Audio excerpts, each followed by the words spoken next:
nouveau nom fait trembler la frontière entre le Nigeria et le Niger. La Kourawa. Ce groupe armé, peu connu jusqu'à récemment, sème aujourd'hui le chaos des deux côtés de la frontière, alimentant une crise sécuritaire déjà aggravée par Boko Haram et d'autres groupes armés. Mais comment ce groupe s'est-il formé? Pourquoi représente-t-il une menace si redoutable? Et quelles sont les réponses des gouvernements de la région? Voici tout ce que vous devez savoir sur la Kourawa, le nouveau visage de l'insécurité en Afrique de l'Ouest. L'histoire de la Kourawa commence dans le nord-ouest du Nigeria, dans les États de Sokoto et Kebbi. Initialement, ce n'était qu'un groupe de bergers armés, portant des fusils pour se défendre contre les bandits. Mais entre 2016 et 2017, tout change. Face aux attaques de bandits armés contre les villages, les chefs locaux de Sokoto et Kebbi ont invité ces bergers à protéger leur communauté. Ils les ont payés pour déloger les bandits et ramener la sécurité. Mais cette alliance a rapidement dégénéré. La Kourawa, après avoir éliminé les bandits, s'est retournée contre les villages. Ils ont assassiné l'un des chefs locaux qui les avait engagés et à partir de ce moment, ils ont évolué en un groupe armé organisé. Aujourd'hui, la Kourawa ne se limite plus à quelques villages. Le groupe s'est étendu des deux côtés de la frontière entre le Nigeria et le Niger, profitant des tensions politiques pour consolider son pouvoir.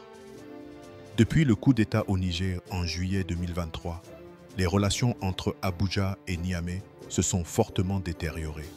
Les patrouilles conjointes entre les deux armées, qui avaient contribué à réduire la menace des groupes armés, ont été suspendues.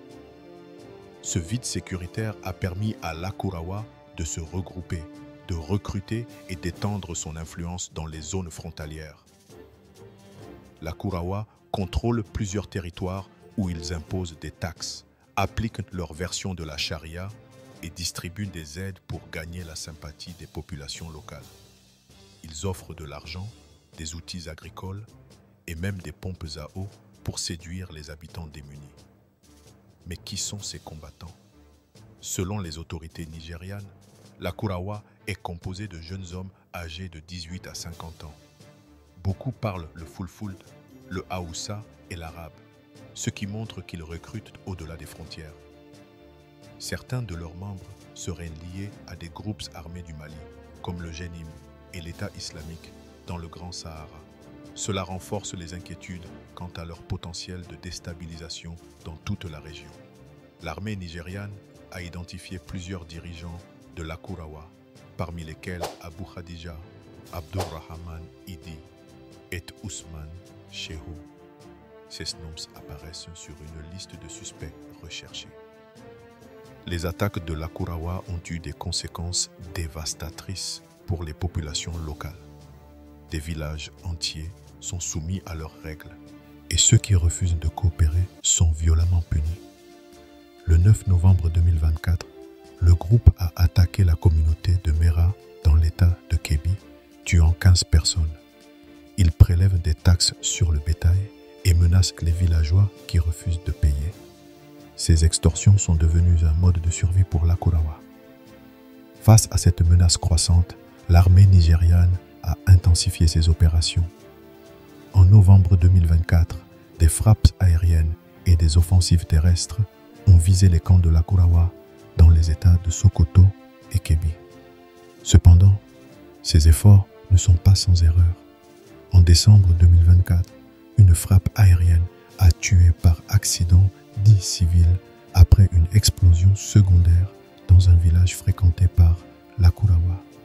De telles erreurs compliquent les relations entre l'armée et les populations locales, rendant la lutte contre la Kourawa encore plus difficile. La Kourawa n'est pas qu'un problème pour le Nigeria et le Niger. Il incarne les défis plus larges auxquels l'Afrique de l'Ouest fait face: pauvreté, marginalisation, tensions politiques et vide sécuritaire. Pour mettre fin à cette menace, une coopération régionale solide est indispensable. Les tensions politiques doivent être surmontées pour éviter pensez-vous? Le Nigeria et le Niger arriveront-ils à collaborer efficacement contre cette menace? Et quelles solutions voyez-vous pour sécuriser durablement cette région? Partagez vos réflexions en commentaire et abonnez-vous pour suivre nos prochaines analyses sur l'Afrique et le monde.